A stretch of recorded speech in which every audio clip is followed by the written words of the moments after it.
Folks, we now have three-time left hook guest Gil Duran. I owe him a chai cup or a jacket. He is on hallowed ground. Gil Duran is an investigative journalist, also the editor of the fantastic Nerdreich, and also he has a Substack. You have to go and support and subscribe. Gil, the reason I've had him on three times now is Gil has been following in detail the Broligarchy. Elon Musk, Peter Thiel, David Sachs, Mark Andreessen, Zuckerberg, and the rest. But not just their machinations on how to destroy democracy, but also their ideology. What do they believe? What's their end game? And in particular, I think the timing of this conversation is on point and also quite sobering.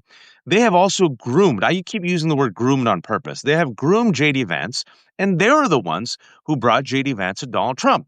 And the question that I think should have been asked is, why, oh, why did they bring JD Vance to Donald Trump? Why, oh, why did Donald Trump choose JD Vance, even though he was not that popular with MAGA, even though Donald Trump really didn't know JD Vance? And why, oh, why did JD Vance just 2 days ago have that really kind of awkward interview where he said, I'm ready, when asked if, Donald Trump goes down, will you come in? And JD Vance has also taken a lot of vacations. He's been eerily quiet.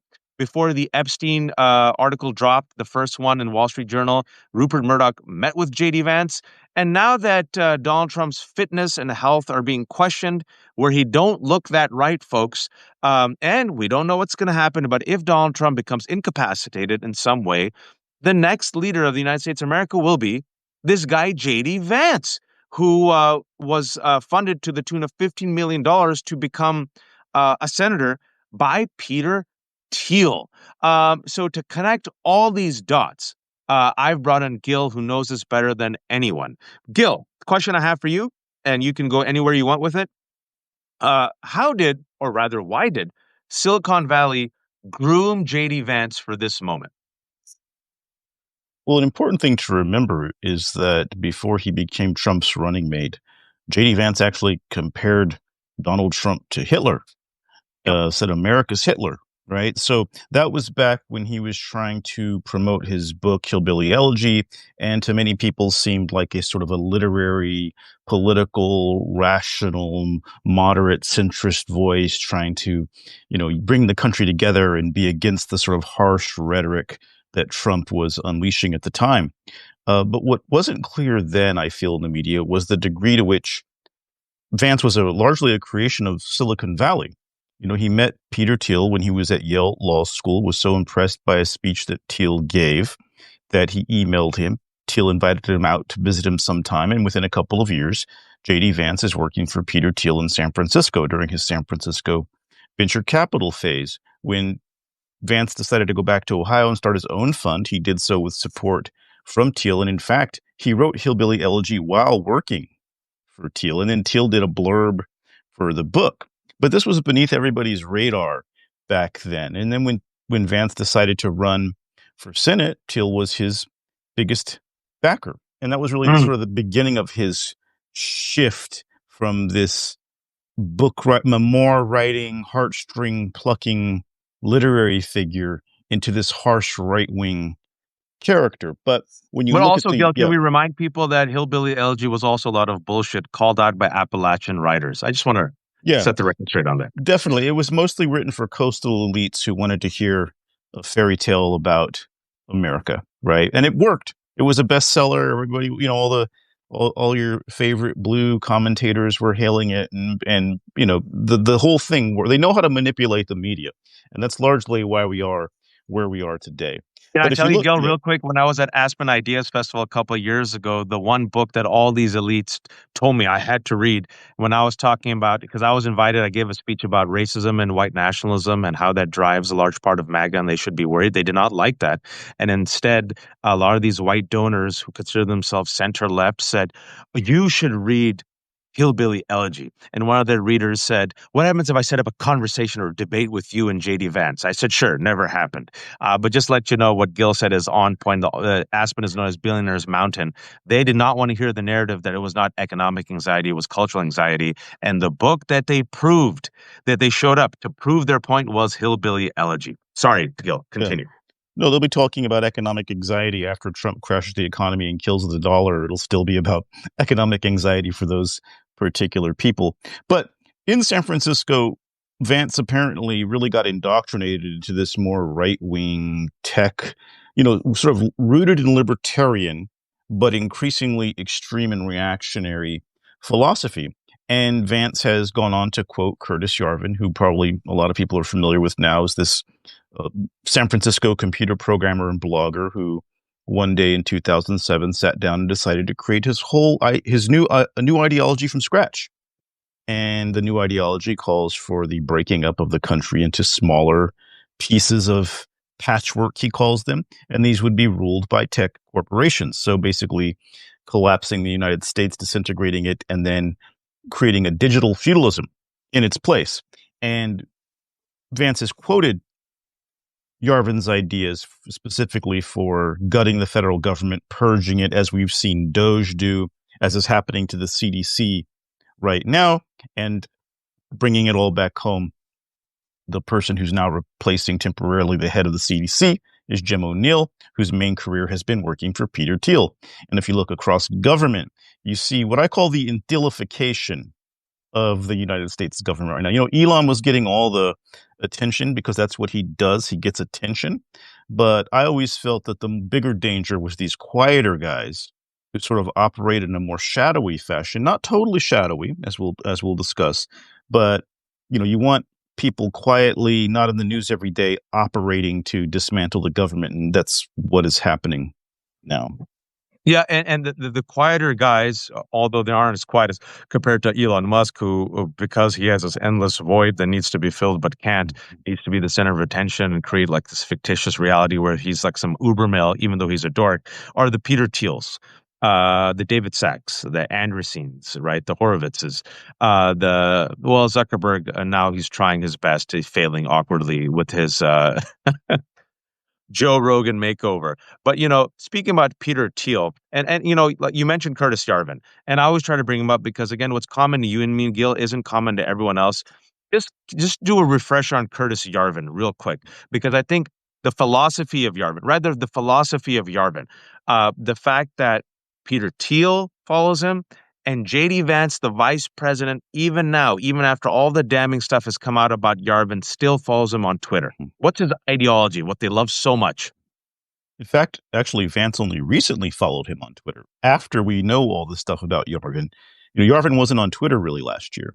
And so he gets on Twitter after the election, and Vance followed him, I believe, in April. I wrote a thing about that. In the past, if like the president or the vice president had followed a reactionary fascist thinker on Twitter, it would have been a story, it would have been a scandal. In Washington today, nobody's paying attention or cares or is too scared to write about these things. Curtis Yarvin is a guy who showed a very high aptitude for mathematics and computers when he was very young. He went to college when he was 14 years old. And by the age of 19, he was in a graduate program for computer science at UC Berkeley, which he dropped out of, worked in some dot-com startups, made a little bit of money, and took some time off to read basically fascist and right-wing reactionary philosophers for a span of years. And then emerges under the name of Mencius Moldbug between 2007 and 2013, laying out these blog posts, sometimes in hundreds of pages, creating a new ideology that is basically disdainful of democracy, views democracy as a form of tyranny, and calls for a return to monarchy or dictatorship with sort of corporate trappings, that the world would be better off run by corporations, that nation states should be broken up and will dissolve in the 21st century, and that, in fact, these corporate governments should be so powerful that they should have constant surveillance on all of their citizens to ensure their safety. And they should even have the power to kill their citizens with no cause. That's how powerful the corporation should be. And according to Yarvin, who's more of a pseudo-intellectual than anything, you would be able to just leave that city and go to a new city if you didn't like the rules there, which is funny because if you know anything about authoritarianism, if people could just leave, they would. You're not allowed to leave. So that's one of the major basic problems he never solves is why would you be allowed to leave an authoritarian government? That's generally not how it works, but you'll find that this work is full of this. So he creates this whole ideology that is basically catered to tech billionaires who want to be God and who want to be the dictator of the world. And although he has not much going for him, he's basically an unemployed guy living off of some savings and off of his family by his own admission, kind of almost the figurative guy in Mother's Basement type of person. Peter Thiel funds his company, which has never really panned out or worked, and becomes his friend, and basically is the reason we're all talking about Curtis Yarvin today, an anonymous blogger who came up with a blog that was about ending democracy, and now his ideas are being executed at multiple levels throughout government, and that's pretty scary when you realize how well, it's pretty strange, right? And when you look at the ideas he has and how weak they are. And also the fact that this is the man that Peter Thiel said, aha, I like these ideas of a techno-fascist utopia run by a cabal of Broligarchs, which parcels out the world in fiefdoms. And then the Broligarchs, the chosen few, the talented Broligarchs, the Ubermenches get to rule. And then that council of oligarchs, essentially chooses a supreme leader who essentially answers to them and crushes all dissent. And then Curtis Yarvin, can you also talk about, I know we've talked about it before, but I think it's important because it also ties into RFK Jr. and our current assault on our public health infrastructure system that's literally happening as of this week. The CDC, vaccines, and NIH, the eugenics behind it all as well. Oh, definitely. A lot of these guys are into the idea of genetic differences in IQ. They're into things like human biodiversity, fancy terms for white supremacy. And we see that all across their thinking, this eugenicist thinking. We've got the Wall Street Journal did a story a few weeks ago about in Silicon Valley, people are trying to manipulate their DNA to their babies to be born as super babies or whatever, right? There's this whole movement towards superiority. And so that's part of it. He has written that certain races are more um, suited to slavery or do better at it. So just, very thinly veiled racism. In fact, Curtis Yarvin uses the N word as often as possible. He's even trained his chat bot to use that word. So, that's an issue there. Oh yeah, totally normal. And then also you have Mecha Grok, who is basically has nervous breakdowns. The Twitter AI bot when it comes to being a Hitler lover or calling out the white genocide. The white genocide, by the way, a Hitler Nazi conspiracy that Elon Musk and then Donald Trump promoted. Donald Trump in the White House while meeting South Africa's president. Not making this up, folks, but it was news for a day because now we just accept double Zig Heils and Nazi conspiracy theories about Haitians eating pets in Springfield, Ohio. And by the way, as a result of those death threats, Haitians are leaving Springfield, Ohio. And a news item came out yesterday that we just talked about on Democracy-ish, that the economy of Springfield, Ohio, you want to take a guess what's happening when the Haitians are leaving? Going down. But I digress. So this is the worldview, folks. I just want people to sit with it. We're talking about a techno-fascist utopia, which is deeply racist, right? Which believes in eugenics. And these are the people who have given hundreds of millions of dollars to Donald Trump, right? Donald Trump was their avatar, their guy. Another person who's their avatar is Curtis Yarvin, who, as Gil just told us, was a crank in the basement. But Peter Thiel said, I like what you're selling. Let me groom you and make you into a thing. And another person that Peter Thiel funded, literally, I use the word groomed, I'll keep using groomed, was JD Doughboy Vance. JD Vance. Not really impressive. JD Vance, who created a bullshit narrative, hillbilly elegy, sold that narrative. White liberals lost their mind over it. Centrists thought that this proves it was economic anxiety and not cultural anxiety. JD Vance, who then all of a sudden, by the way, who called Donald Trump America's Hitler, who in private and public correspondences said he'd be terrible for America. That JD Vance, who's married to a brown woman and has brown kids. That JD Vance all of a sudden is taking photos with boots and guns pointing at the sky and being even more racist and speaking out against immigration and being Trump's right-hand man. Talk to us about why Peter Thiel would choose Doughboy JD Vance of all people to be a senator of Ohio. Well, because he cooked up this vision of himself as someone who understood the anxieties of the nation based on his upbringing, right? He comes out of a narrative, out of a book. He was sort of hyperstitioned into being. This is a word that Silicon Valley likes to use that basically means fake it till you make it. That if you imagine Hyperstition? hyperstition, if you imagine something and push for it, it'll happen. And they are doing this across the board with many things, right? You can say that the tech fascist movement hyperstitioned itself. Who would have thought 10 years ago we would be talking about some rando blogger with his anti-American philosophy, right? So they are able to frame these things, push these new ideas, and get them into the mainstream. And the word hyperstition comes from the ideology they call accelerationism, which is that we should push ahead, create all conflicts, go all the way with no regulation, and get to wherever we're getting as quickly as possible, right? And so that's kind of what's going on with JD Vance. And look how far they have gotten. And meanwhile, JD Vance also becomes a very religious Catholic all of a sudden, which creates a wonderful opportunity to merge with the sort of right-wing religious base in the Republican Party. And if you look out there now, not only do you see JD Vance taking on more of these sort of right-wing cultural codings, but you also see this increase in religious talk, specifically talk about the Antichrist or demons or a great moral battle that is coming. And I'll be doing some work on this month at the Nerd Reich. Peter Thiel is giving 4 lectures about the Antichrist in Gonna San ask you that. Francisco starting next month. And so they're pushing this very dark end times narrative as this narrative about Trump being unhealthy and possibly dying increases as well. Now, to be clear, I'm not sure I really buy into that. I've watched Democrats and liberals for the past 10 years think that we're going to get some Deus ex machina and Trump's going to die.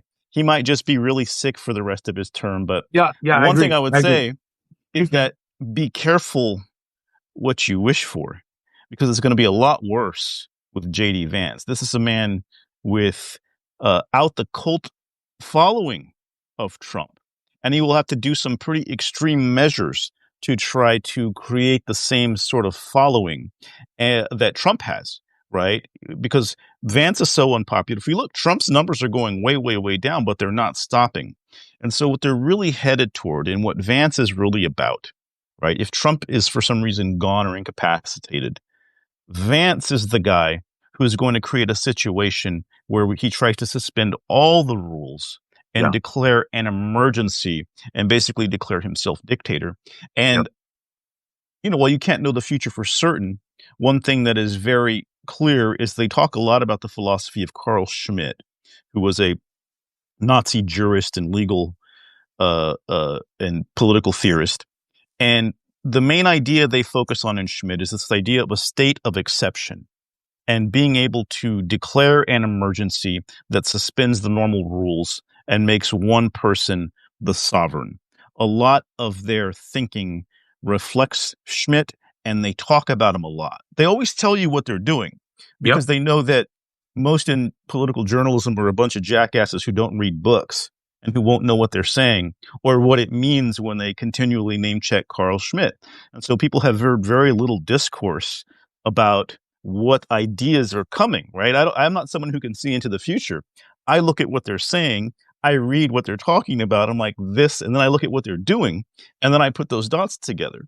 And so that, I think, is the main thing to take away from JD Vance. If Trump is no longer president, we are out of the frying pan and into the fire. So my take on this is the following. It's parallel to yours with a slight divergence.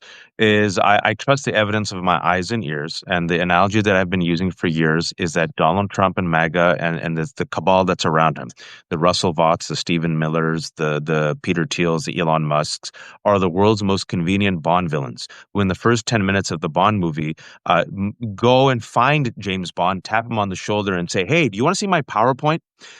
This is who my philosophers are. These are the ideologies that I believe. This is my end game." They're literally telling you the plot. And because, like you said, our corporate media is just completely corrupt and broken.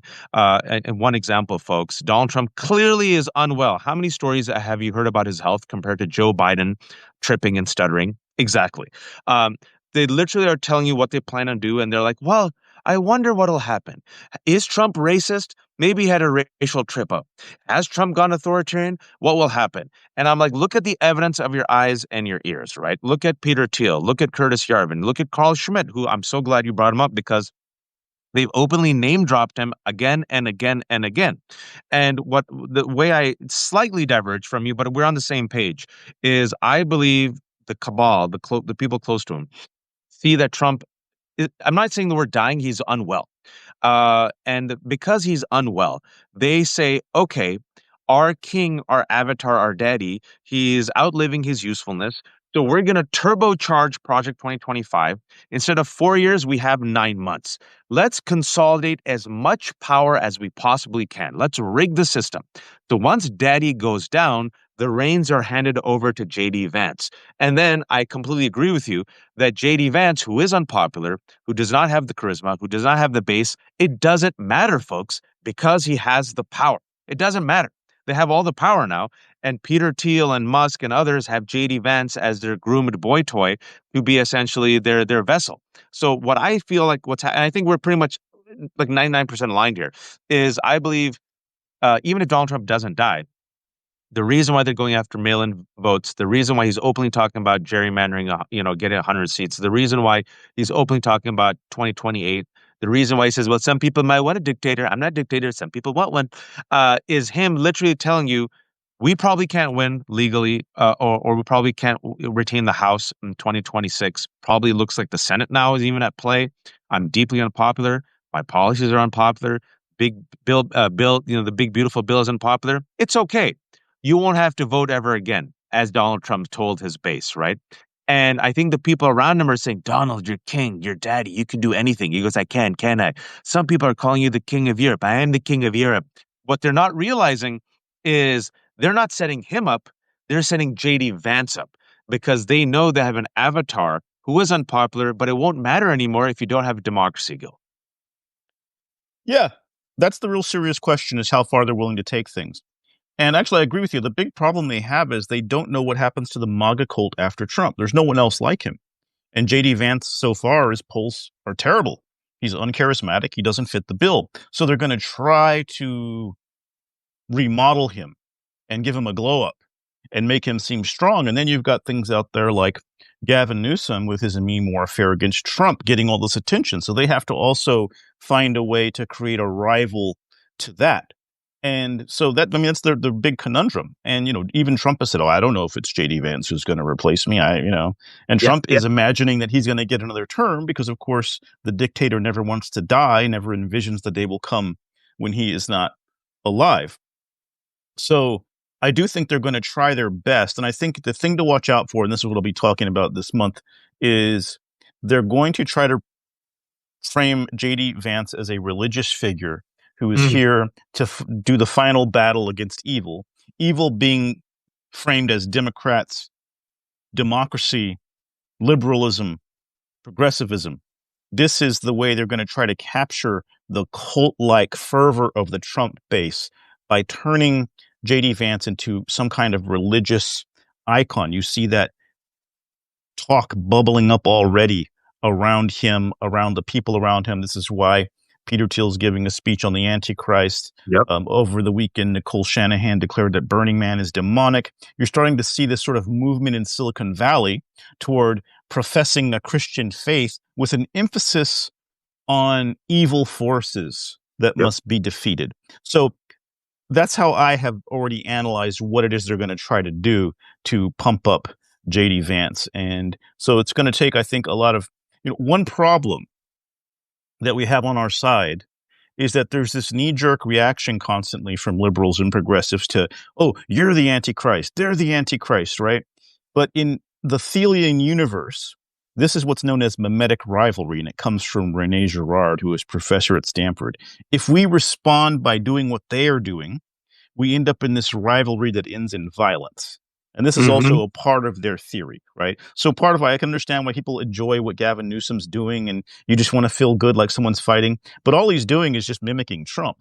right? And do we really want to live in a world where some rich white man who can be a complete ass on Twitter is considered the leader, right? So hopefully he'll find a way to turn that strategy and attention into something a bit more morally focused and productive at some point. But I think the real thing to do is to expose what they're doing at a very early stage, that they are manipulating religious language and symbols in an effort to create a cult-like religious following around JD Vance, because that's what they need when Trump is gone. Some kind of magical energy around a candidate that does not exist around JD Vance or anybody else in the Republican Party right now. I'm not sure it'll work, but they're certainly going to try. Once again, this is Hyperstition, right? And they're going to say that JD Vance is here to defeat the Antichrist, the demons. And by the way, that means Democrats. Last year, there was a book that came out called Unhumans, and it was written by Jack Posobiec and some other guy. And the whole thesis of Unhumans was that communists throughout history are murderous demons. They're just here to murder, murder, murder. And the book creates this whole comparison where basically communist means liberals, progressives, Democrats by the end. You get this idea that everywhere you look in America, there are these unhuman, demonic communists, and basically an NPR listening, latte drinking liberal who votes for Kamala qualifies if you read that entire book. And it was really about dehumanizing Democrats and using this really religious language, good versus evil. And J.D. Vance wrote a blurb for that book. Wow. And Stephen Bannon did the forward. So anyway, that's the thing, the official Nerdreich forecast is watch for an uptick in religious-themed meme warfare over Q3 and Q4 of 2025, focused on creating this buzz around Vance as the spiritual heir of the MAGA fascist movement. Annette asks, Waj, do people really believe this stuff? And sadly, the answer is yes. Just piggyback on what Gil has said. Gil has spent way much more time on this, but as you all know, I'm a masochist and I've also spent 15 years following the radicalization of the right wing. You all look at QAnon for a second. QAnon for the past decade was a lie, a manufactured lie that came out of the swamps of the internet. That was not in any way, shape, or form mainstream, but then bled into the mainstream conservative ecosystem. And then Donald Trump, even though Donald Trump was warned, and the Trump administration was warned by the FBI that had the power to radicalize both individuals and groups out of the 2020 election, they realized that the base has latched onto it and they can promote it as a narrative against the rest of us. Now, what QAnon said was it took the deep state conspiracy theory, already rooted in anti-Semitism, anti-immigration, anti-Black, anti-LGBT, and supercharge it. And what they said is that anyone who's opposed to Donald Trump, essentially, the left, the liberals, and notice masked armed ICE agents when they were caught on video saying, why are you here? Well, Donald Trump's better than the liberals. They're openly saying it, right? They said the liberals are part of an international cabal of sex trafficking demon worshippers. And as such, they kidnap kids, rape kids, kill kids, drink the blood of kids. They're led by a cabal of Jews who are the brains of the operation, who are using liberals, Hollywood, people of color, journalists, immigrants, Muslims, Black people, feminists to weaken and replace Western civilization. You think I'm making this up? I am not. That's QAnon. QAnon helped radicalize the base. QAnon is the one that radicalized Ashley Babbitt, who ended up on January 6th bashing her head, through the wall, trying to get in, and then she got shot in the head by a cop, and now she's a martyr. QAnon also, no one talks about this story because it was a white Trump voter and a Republican. QAnon, in part, was what tipped over Vance Bolter. Remember Vance Bolter? Oh, yeah. That guy who had a list of 70 Democrats he wanted to kill ended up actually killing Melissa Hortman and her husband, injuring another elected official, right? So Donald Trump radicalized this base with QAnon, Dan Bongino, Kash Patel. All of them promoted it because they said there's only one person who can defeat the deep state, who can reveal this plot, Donald Trump. The problem, Gil, as we're witnessing right now, is they radicalized their base around Epstein. And Donald Trump came in power and whoopsie, he's all over the Epstein files. So to have some good news, I don't know if there is any good news. We can only project and speculate. And based on what Donald Trump, what Gil was saying was, excuse me, Epstein, he's negative double digits on Epstein. Number one. Number two, I believe JD Vance, even though, and I think I agree with your forecast, your prognosis of how they're trying to recreate JD Vance as like the Aaron to Donald Trump's Moses. JD Vance doesn't have the aura, he doesn't have the narrative, he doesn't have the story. He isn't part of the public consciousness. They don't respect JD Vance. They see him as like a weak soy boy. Secondly, JD Vance is stuck because JD Vance has a brown wife and brown kids. And you think I'm making this up, folks, but Nick Fuentes, the Nazi that dined with Donald Trump, openly said, look at this guy. He's not my guy. Look at him. His words, his family is replacing white Americans. So my fear is, well, this is both my hope and my fear, Gil, is I don't think I agree with you. I agree with their attempt is to rehabilitate JD Vance and make him something that he's not. And they think they can transfer that energy and like you said, what was that? Not manifest, but Hyperstition. Hyperstition. hyperstition into to him being the replacement avatar. But let me do a deep cut that just came into my head. And this is for the children of the 80s. 1986, I went and saw Transformers the movie. And in Transformers the movie, Optimus Prime dies. And what Mattel tried to do is they tried to make Hot Rod, Rodimus Prime, into the new avatar. So Rodimus Prime was now the new leader of the Autobots. It lasted for about 1 year because people are like, F this, Rodimus Prime sucks. He's corny and cringe. Give me back Optimus. And then Optimus was revived and became the leader of the Autobots. That just came into my mind. Thank you for a deep cut nerd reference. I don't think it'll work. And my fear here, and that's the positive, I don't think it'll work, number one. I don't think Epstein's going away, number two. I think the economy is going to attack, number three. The thing that worries me, going back full circle, is I think Peter Thiel and Elon Musk and Horowitz and Stephen Miller and Russell Vought have an insurance plan. And they know that JD Vance is doughboy. And their insurance plan, Gil, is what we've been witnessing over the past 2 weeks. Even if we can't replace the magic and hyperstitch this into reality, who gives a shit? We'll have all the power. They think they will. That's their plan. But remember, they don't have it all figured out. There's, millions upon millions of Americans who also get a say in that. We're talking about a handful of people who think they can control everything. And it's important not to let them get that psychological victory, right? We do see some of our institutions holding up. At the same time, we are up against the Decepticons, right? This is who they are. And I think it's important to see, we can see where they're going because they tell us. And that's one of their saving graces. They tell us. And part of the reason they say these things, like talking about Carl Schmitt or Rene Girard, the Antichrist, is because they have a need to recruit other people to their cause. So they can't keep it hidden. They have to say it out loud and hope that people will respond to that in a positive way and join them. But that also provides us with the clues we need to understand where things are going. And so I do think they will try to claim they have all the power, right? They're going to try the Carl Schmitt state of exception. We see Trump doing that already by deploying troops around the country when they're not needed. And the whole goal is to, if you look at what happened after 9/11, when everybody was happily suspending a lot of our rules and constitutional concerns so we can be safe from the terrorists, that is the kind of thing they're after. Palantir was born after 9/11. Can you quickly tell everyone about Palantir and how they got that amazing grant to build a surveillance state?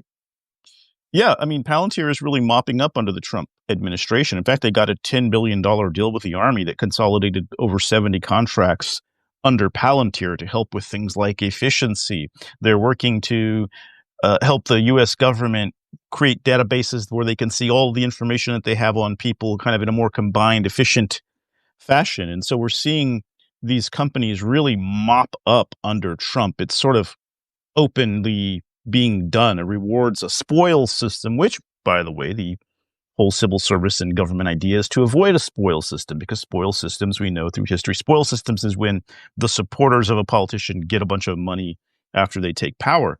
We're just seeing this across the government. I mean, all these corporate actors have been brought in as special government employees to be in there for a while, destroying government, and come back out and reap the benefits of that. So keep an eye on Palantir. The important thing about Palantir, I'm supposed to do a video about this actually. You literally have a company that is named for this all-seeing orb that's used by an evil wizard in the Lord of the Rings. Yep. Once again, they constantly tell on themselves because they count on people not to figure it out, not to know what it means, not to put it all together. But, if you had a company called Evil Corp that was suddenly getting all access to data and getting all the government contracts, you'd be very concerned. But that's literally what Palantir kind of means. So, yeah, that's and Peter Thiel co-founded company. And we're seeing that across the moves they're making on crypto. They made a move to try to ban AI regulation that flopped at the last minute. So we're seeing them try to grab as much power as they can, as quickly as they can. At the same time, they are stumbling a bit, right? Yep. The AI thing is getting shaky, not delivering godlike AI on the schedule they promised. Chat GPT 5 couldn't do kindergarten math. So instead of talking about godlike AI now, they're talking about the devil stuff. They do these quick pivots. But if you notice, a thing to notice is how many times they create an idea and everyone else is just reacting to it, right? And if we're going to beat fascism, we have to do better than that. And I think, and this will hurt some people's feelings, liberals are way too dumb about this stuff. They Yep. constantly want to attack and respond. When you are constantly reacting and responding to fascist propaganda, you are losing. And it's an important lesson for people to grasp. We have to find leaders and we have to find ways to create ideas that inspire people and make the fascists attack those ideas. Like what we should be doing for people in this country, what we should be focused on instead of the Antichrist or godlike AI. We don't need those things to solve the problems that we have. And so that's my fear, is that even the people who are doing the best at resisting are largely just operating within the frameworks that have been created by these guys. And the way that people like Thiel and others look at it, if they can get you in their framework fighting the way they're fighting, they're winning. Not sure it'll totally pan out that way in the end, but we have to get a bit smarter about how we fight them, I think. I really appreciate that analysis and that breakdown, Gil, because it's an astute observation of how to defeat fascism, but also I think reveals, and some people might not like hearing this, the weakness of the modern Democratic Party. And what I've said with Danielle and our take on Gavin Newsom is, okay, great, right now he's doing the right thing. But the reason, this is my prediction, if he doesn't change, which I don't think he can, he's not going to be your leader that you need to take on fascists, because at the end of the day, you need to stand for something. You need to put your stake in the ground and say, I'm against billionaires. I'm for the majority. I'm here for reform, not restoration. I'm against a genocide. I'm against fascists, right? I don't think Gavin Newsom has in him. I think he is you're in California. I was born and raised in California. I was there till I was 32. Gavin Newsom, much like Hakeem Jeffries, much like Schumer, I've said it before, I'll say it again. They're not built for this fight. They're not made for this moment. They, in their own way, are groomed from that old school type of corporate Democrat. So Gavin Newsom, folks, this is why I don't have ultimate faith in him as a president. Everyone's like, yeah. I'll give you an example. He saw where the wind was blowing a couple of months ago on his podcast. Who does he invite? Charlie Kirk and Steve Bannon. He agrees with their talking points to the point where right-wing people are like, we got Gavin Newsom to concede. And he throws trans people under the bus. Okay. He sees that he goes down in the polls. Oops, that pivot didn't work. I didn't get the respect of the bros and the independents and the right wing. They laugh at me, and I lost the progressives. So 5 months later, he pivots back. Now he's seen a surge in popularity. Why? Because people want to see a fighter. They want to hear a fighting message. However, if a person can flip like that, to me, they can flip right back, Gil. What we need are people who are willing to stand for something. So I don't know. I'm just throwing it out there. Zoran Mamdani stands for something on principle. You like him, you don't like him, doesn't matter. He's providing a vision. He stands by it, win or lose. I'm against fascism, against occupation. I don't believe in billionaires. If they exist, I'll work with them. I believe New York should be affordable. Let me hypostition a reality. Let me hyperstition a reality where there's free buses. Can I get there? I don't know. Let me hyperstition it. Let me hyperstition a situation where New York City becomes affordable. Can we get there? Let's try it. Let me hyperstition a way where billionaires pay their taxes, right? And or AOC or Bernie fighting the oligarchy. You fight for something, right? You stay on message. You fight for something, so people want to fight it. Number one, but you stand for something, and you stand for it with your chest out. Saying, this is what I believe, right or wrong, fight or die, and you believe in something that uplifts the majority against, wait for it, bringing it back full circle, against the Broligarchy. The 99% versus the 1%, the majority versus the rich, the wide open lane, folks, the wide open lane Democrats have that has shown again and again and again the economic populist, anti elitist establishment message is the winner, but they're incapable of taking it, Gil. And instead, the people who do take it, what are they doing, Gil? They're crushing them. So this is what gives me pause also, because the lane is wide open, Gil, but you still see them unable and unwilling to take. It's right there. It's right there. And Peter Thiel, folks, this is what also gives me a bit hope. Hear Peter Thiel. Look at him. He's a freak. You think Elon Musk is unpopular? Wait till Peter Thiel becomes mainstream. My God, Gil. Do you think Peter Thiel will go mainstream like the way Elon Musk has in a small way with MAGA? I think it's harder for Thiel to go mainstream, but he's trying to be more an influencer of elites. And on your Newsom points, I appreciate that he's finally come back to being a Democrat and he's giving people hope with his little memes. But if you look at, and I've been watching Newsom's career for like 25 years almost, and was in Sacramento when he was lieutenant governor, and I worked for the governor. So I've seen his whole range of talents and his deficiencies. He has nothing to say about what's happening in Silicon Valley.